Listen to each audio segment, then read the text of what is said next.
Arsenal 6 points clear then at the top of the Premier League after victory in the North London derby yesterday. Jamie Carragher was watching at the Emirates. Was that a significant result at the end of a big weekend for Arsenal and also elsewhere? Yeah, it was. It wasn't just the 3 points. I mean, we normally expect the 3 points for Arsenal when they play at home against any Spurs team, really, in the Premier League era. We've seen that with the stats. But the manner of the victory almost sort of felt like you were watching champions. You know, it's very early in the season, but, you know, the big favourites to go on and win the title. And I think when a team win the league, you're always looking sort of 5 or 6 games you look back on, you know, maybe not so much turning points, but big results, big performances. And that felt like a big one because who it was against. I'm sure Mikel Arteta will say the challenge is now to back that up. They go to Stamford Bridge on Super Sunday. Could Chelsea establish themselves as one of the challengers if they can get a positive result in that game? Oh, of course they can. I think there's 6 points in. If they win the game, 3 points off Arsenal. And, you know, we talk, you know, really well of Arsenal this season about how well they've done. If Chelsea can find themselves in a position where they're only 3 points off, when you consider at times it's felt like you're not quite sure about Chelsea at the start of this season. A couple of really poor home results. I think it was Sunderland and Brighton beat them at Stamford Bridge. But I think Maresca, since he's come in, has done a brilliant job. I don't think they've quite got the squad to win a league title. I haven't felt that last season or this season. So I think what the manager did this season, and if he can make Chelsea the biggest challengers to Arsenal this season, that'll be another great season for him.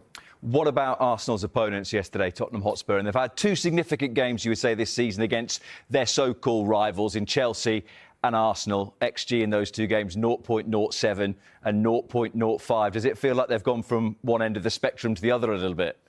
Well, they have a little bit, and a lot of teams do that. They go from one extreme to another when they're changing a manager because, you know, Ange's teams were too open, so we need someone who's maybe a little bit better defensively. And now they're having a problem in terms of scoring goals. Not so much scoring goals, actually, creating big chances. They've really overperformed their XG this season. So I think the worry for Spurs fans is it's not going to be what we've seen at the start of the season in terms of results. It's actually going to get a little bit worse if they fall back on the numbers, as most teams do.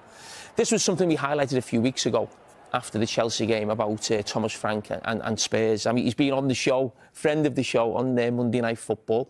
But that's the problem for any manager when they're managing at the top level. You know, getting that balance right between defence and attack. The reason managers manage at the top level is that you can do both. You know, and probably you're not asked as many questions when you're the manager of Brentford in terms of what you're going to do going forward. What's the style of football going to be? But listen, I think we should also keep in mind it's very early days in his Tottenham reign, and also he's out without 2 really creative players in Kulusevski and Maddison. But in terms of, you know, what they've been like on the ball and the chances they've created, they have been very poor this season, and that will have to change if Thomas Frank is going to end up being a successful manager for Tottenham. You spoke there about the balance between attack and defence. It was something you highlighted to Arne Slot on the very first night of the season, despite the fact they'd just beaten Bournemouth. Virgil van Dijk, after that defeat to Forest, said they're in a mess. How big a mess is it and how easily solvable is it? It is a big mess. I'm not sure how solvable it is because Arne Slot knows a lot more about this team than I do, and he can't quite come up with the answers right now. You know, every Liverpool supporter's out there scratching their head saying, you know, the problem is the recruitment. It's players, obviously, what happened there, you know, the players they brought in the summer. They've obviously got the situation around Jota as well. The manager on the back of winning a league title. It was obvious he wanted his team to be more attacking, better on the eye, more sexier, more goals, if you like, as well. So everybody's trying to look at what they feel it might be. And no one's really got the answer because that guy there hasn't got the answer. And as I said, he's working with those players day in, day out. You would say that the tradition at Liverpool is to give managers time. At what point does the focus become quite intense on Arne Slot, would you say?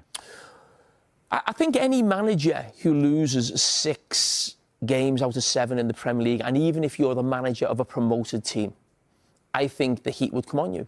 You know, as a manager, that's the nature of the beast of being a manager, and certainly in the biggest league in the world. But certainly when you're the champions and you've spent a lot of money in the summer, you know, the scrutiny will be even tougher on the manager. But I wouldn't be in that camp whatsoever. No, I mean, we're going to look at this tonight, actually. We've got Roberto Martinez on.